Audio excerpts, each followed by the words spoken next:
Hey, JotaPro, Cycling.com community, Tony here, and we've had some of your questions coming in about winter gear. It's my first winter cycling, and I gotta get warm. You may have already seen the video, I gotta get some arm warmers and stuff, but a local bike shop, Schlegel's, has agreed to answer some of my questions and walk us through the base foundation, the basics you need to get started cycling in cold weather. So let's go in and meet Steve. Hey, Steve. Hey Tony, what's going on? Thanks so much, man. Thanks for walking us through some cold winter cycling clothing and gear. Now, you saw the stuff before. I got some arm warmers and knee warmers, but I'm still getting cold out there. So if you could walk us through the base foundation of Absolutely. cold weather cycling, would be fantastic. Well, I saw your video, Yeah. and I could already start thinking of some suggestions, so I thought we could kind of walk through. So, plenty of mistakes yet to be made. well, let's head over this direction, and we'll kind of get going here. Very cool. So, usually when you start talking about the winter clothing for most people, you know, I like to usually talk to people who maybe are just getting into the sport. They already have shorts and short sleeve jerseys, and so they're maybe breaking into the fall weather riding, or also this would be very good for the spring. So, you know, good transition pieces are always important. You know, functional pieces that you'll get a lot of use out of. So. Also just trying to, from a budget standpoint, kind of thinking in those terms too. That's my world. That's my world. It's definitely the budget piece. And it seems like there's a lot of pieces that are kind of 40-degree weather and up, and then there's another category that goes like 30 and below. Right. So yeah, that's when you're talking about those fall and spring categories. It's kind of those 40 and up kind of pieces. Exactly. You know, right now, if you can imagine, we usually start thinking about winter clothing or accessories 60 degrees and below. So one thing we always like to point out is the importance of keeping the knees covered. So whether we do leg warmers or knee warmers are going to be very important. Those are very easy accessories that someone can pick up. Just an extension of their short that they can wear underneath a cycling short. Okay. So you would pull up your cycling shorts, pull those up, and then pull the shorts down over top of them. Ideally, this goes on first. Okay. And then you simply put your cycling shorts on over, and there's a little bit of overlap. Okay. So that works really well. And when I was in here before, one of the guys mentioned that it's good to have the ones that have the grips on both sides, because some just have it on one side. Right. That kind of keeps the short in place and keeps it from creeping. Keeps it from creeping down, yeah. You know, honestly, if it's a good fitting garment, I don't know that it's all that important to have the outside, but just for sure having the inside leg gripper. Okay, cool. But you know, you add that to a pair of shorts, and you've got a garment here, especially depending on the variety of insulation, because some of these will be a real thin material, maybe just a very moderate temperature. Some will have more insulation quality and have more loft to it, so it'll give you more insulation. But will they list that on here? Like, will it give you, like over here it says like a, you know, plus 46? Sometimes they will. Sometimes they will, but you can also just feel it. Like a jersey weight material is going to be just that. It's going to be pretty thin. Yeah. Whereas most of the ones that we stock are going to be what kind of mid-zero type material that, like I could wear this down to freezing. Okay. And be comfortable with a pair of shorts. Okay. Same thing can be said for a set of arm warmers. This is actually leg warmers, but the arm warmers here. Yeah. So basically, with a good short sleeve jersey that's already of a good wicking material, you can add this on. You basically make it a long sleeve jersey. Okay. Nice thing is it warms up, you can strip them. You can just pull them down. I've actually seen some videos where guys just pull them down halfway as they're going, just to kind of moderate that core temperature. Regulate the temperature. You can always pocket this as a ride gets hotter. Okay. But that's a piece that, again, for me, I'd probably stick to a short sleeve jersey and do a garment like this down maybe to the mid 40s. Okay. Now, extremities are huge. I heard you guys talking about that. Yeah, the importance is keeping a little bit of insulation on the head. Everybody always talks about temperature loss to the head. So this is, again, a fleece material. Wicks moisture well, covers the ears, fits underneath the helmet. Okay. The one concern here is you need to make sure your helmet's not too tight. Yeah. There's a variety of different options here. This is actually an insulated cap. So that's even good. Like when you're selecting a helmet as you're getting started, make sure that the most open it gets doesn't fit you perfectly. Make sure you have a little wiggle room there, because when it gets cold, you're going to want to be able to fit a hat or something underneath there and still have your helmet fit all right. Well, even this summer, I'm a huge fan of doing a cycling cap, because it wicks moisture and it pulls the sweat and the drips off the bill rather than in your eyes. Yeah. And so I usually like to make sure my helmet will fit with at least a cycling cap. Okay. There are different varieties. Like we have a very thin skull cap type deal that's, or even just an ear warmer. Okay. So that's a real thin. That would fit with most helmets. And that keeps the wind off your ears and just keeps them warm as you're going. Now, truthfully, one of the things I found, like we also have what they call balaclavas, which are full face garments. Okay, look so like you're gonna go rob a bank. You know? So you cover that. Even in the coldest of temperature, I very seldom ride with this. Okay. And I say coldest is like 15, 16 degree temperatures. Wow. I still don't like to have my face covered. Okay. I personally found is if you begin in the fall and you acclimate to the temperatures, you're all right. Then you're all right. Get there. Okay. Now the guy that decides on New Year's Day that he's going to take up cycling and he's going to start riding, he's going to probably need this. But one thing I do really encourage you to do if you are riding in those cold temperatures, making sure you're keeping a good face moisturizer on. Okay. Because you'll get windburn and yeah, you get dried out. So that really is really important to at least put a good lotion on before going ride, and that will really help the effects of that. Now what about feet? There's socks, and then there's stuff over top of your shoes you can wear. A really favorite garment of mine, especially as a transition piece, is a toe cover. Let's see if we can find them here. Well, these are shoe covers here for wind. And see, Terry, in the other video we had said booty. It is an actual term, so you're making fun. Yeah, of it. booty is a full. Here's a toe cover. Okay. AKA toe condom. There you go. So basically that slides to the front of the shoe. It's a neoprene material, so it has some waterproof resistance to it. It has a cutaway for your cleat to fit through it. Probably keeps it on, gets it tight into the bike. You know, this is something you can almost put on once you're below 60 degrees. Okay. You're not going to get too hot. You can leave it on your shoe. And this, again, I would say down to at least 40, if not even a little bit below that, and I'm comfortable with that. So that's a good starting piece.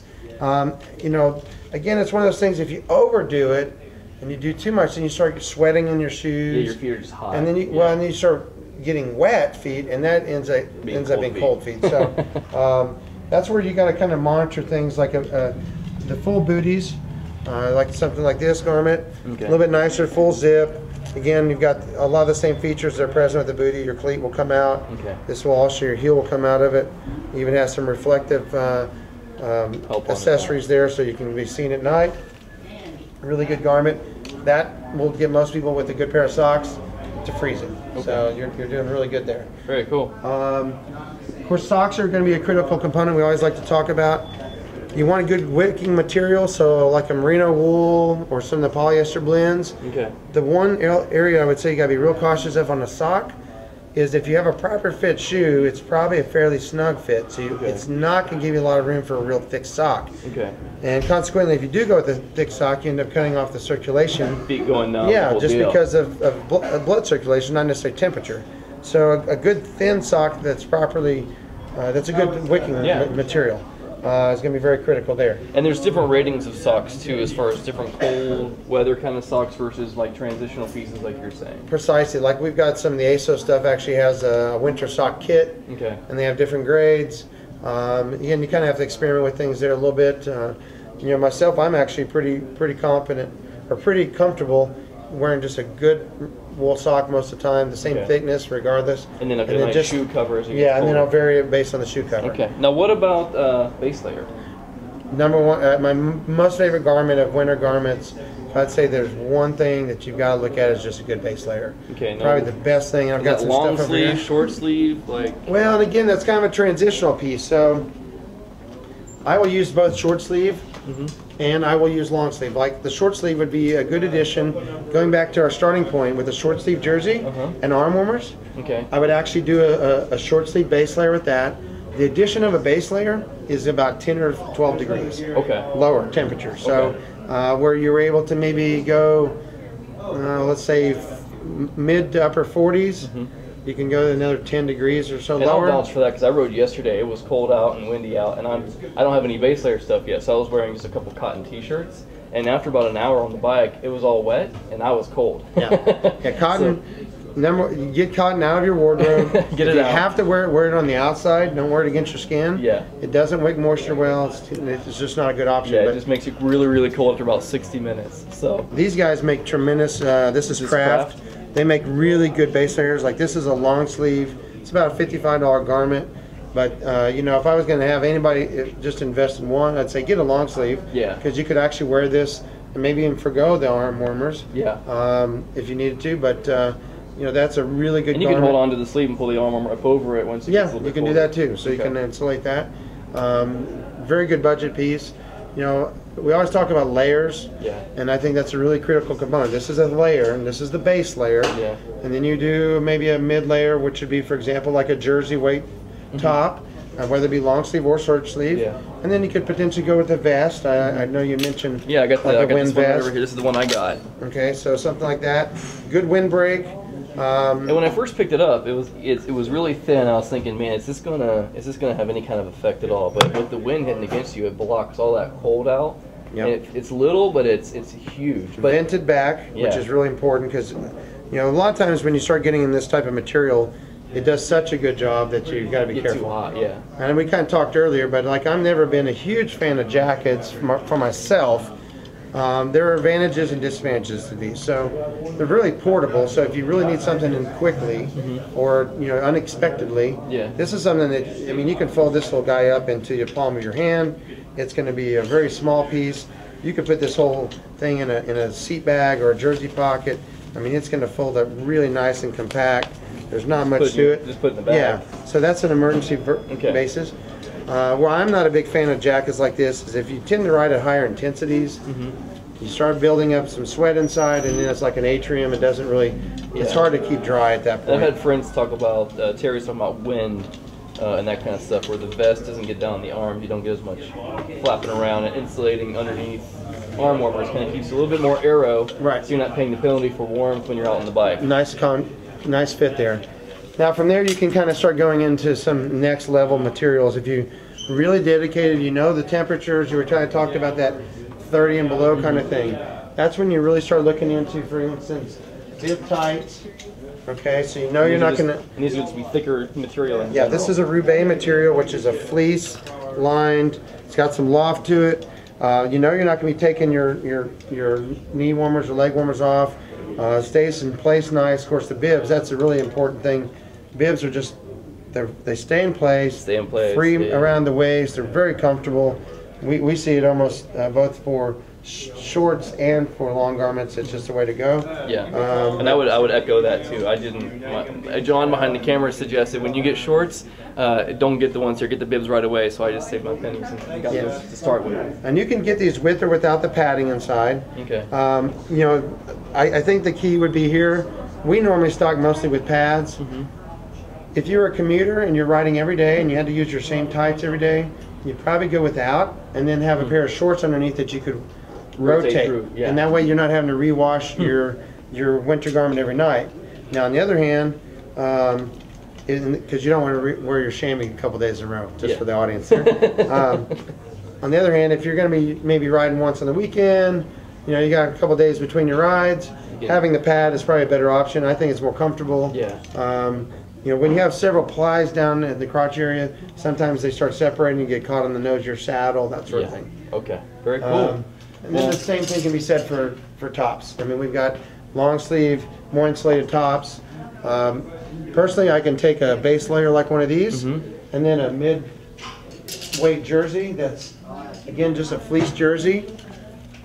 Those two garments, I'm down to freezing. Yeah, you're down pretty cold right there. Yeah, that's cool. And well, the only piece I didn't get, I actually came in here, the only piece I didn't end up getting was this base layer, which would put me, I was right around $200 with what I got, and with this I get right around $250, which is actually a pretty good budget line for getting into the transitional periods for the materials and stuff you need, and it feels like it might be another $250 to get to the next level layers. I would say that's pretty fair. Yeah, that's a pretty fair estimation. So, of course, the only other thing would be gloves. We didn't really talk about that.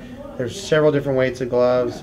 Again, a full finger glove doesn't need a lot of padding in it necessarily. In fact, a lot of times your ski gloves, if you're trying to make do, will probably work, but they also tend to be a little bulky.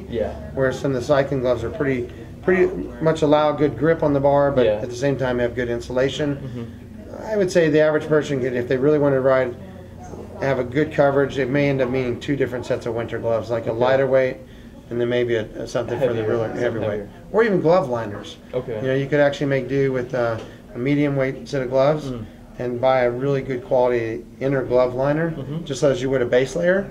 It's the same type of garment. They're really inexpensive, and you could use that, and that would make a big difference. So. Fantastic. Well, Steve, thanks so much for walking us through cold weather stuff. Oh, you're welcome. Thank you. And Joda Pro, there you go. There's a really good look at the stuff you need for cold weather riding, both for transitional and cold weather stuff. And as I get into the colder winter season, we'll come back in, I'll get my gear, and we'll go through that process and figure out what the budget line looks like on that. See you later, guys.